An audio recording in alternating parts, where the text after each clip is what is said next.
Thought that making a video from this hammock would be appropriate for the topic that I wanted to talk about. I was watching Chad's video and I really enjoyed it.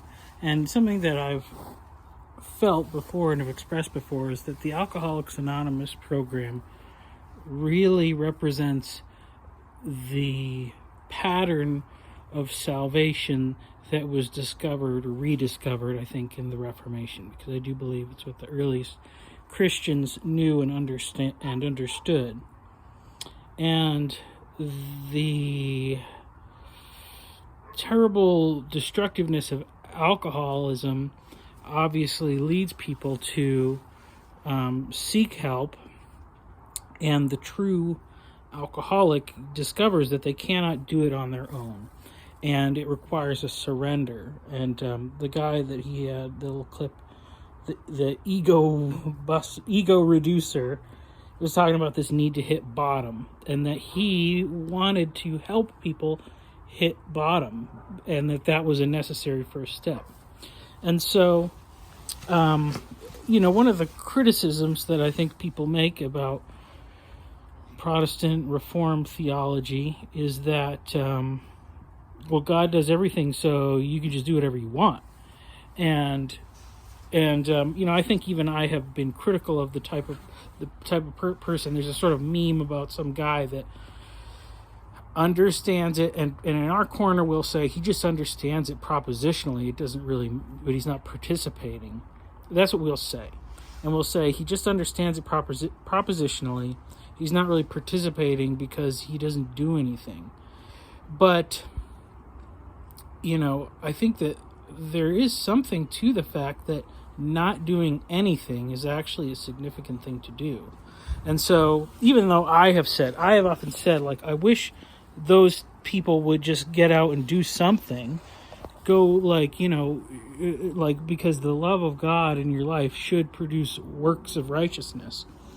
But if you really believe that it's nothing that we can do, and it's only what God can do, which is truly what I believe, and our good works are a response out of that miraculous realization, then for some people, their life can actually be an example of doing nothing.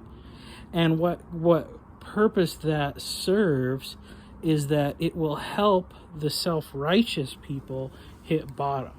And, I don't want to say self-righteous, anybody that criticizes is self-righteous. But honestly, self-righteousness is a big problem. It was definitely one of the things that Jesus spoke out against a lot.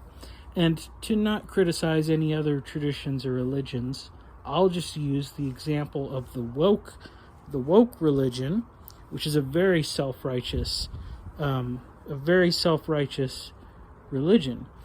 And the problem with all these self-righteous things is that they create a category of good people and bad people. And there's not really a mechanism for a bad person to become a good person. And the good people will say, why don't you be good? But they are all of the type of person to whom being good comes easily or natural, or at least society in their willfulness doesn't acknowledge the ways in which they are not actually good people. And so this guy who just sits there confident in his assurance of salvation, which, perhaps there are some people which is not really the case, but I do believe there are people who will consciously not do anything, and in a sense to prove the fact that they don't have to do anything. And boy, what a stumbling block that is to a self-righteous person, that, you're going to want to say that guy doesn't get in, that guy doesn't have it because he's not doing anything, whereas I'm doing all this stuff. Obviously he's not a good person. I'm a good person. And so I call this guy now, I'm going to call him Saint Couch Potato. And I think that he has a very important role to play, because if your comparison to someone else who you look at and say, look at that lazy couch potato, they need to get red pilled, or they need to, do something, and that upsets you, I think you have to ask why. Why does that upset you? What part of you is being upset? And is it not your ego that needs to be reduced, that is upset by that person? Because that is, the love that a child has. The baby doesn't do anything to earn love from a parent. It's just bestowed upon them because of who they are in relation to the person. And I think that that's the thing. Once we realize that we are a child of God, maybe every once in a while God has a child that he wants to spoil. I don't know if they necessarily see it that way, but there is something to the fact. If you truly, somebody has to live out their true beliefs, and if your true belief is, and I think that this is the true belief of people who do a tremendous amount of good things,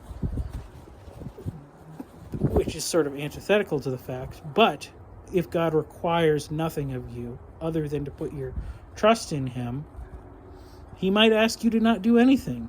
And I'm not saying he won't ask you to do anything. I'm saying he may ask you to not do anything. And so Saint Couch Potato may be a very blessed and obedient saint in that regard.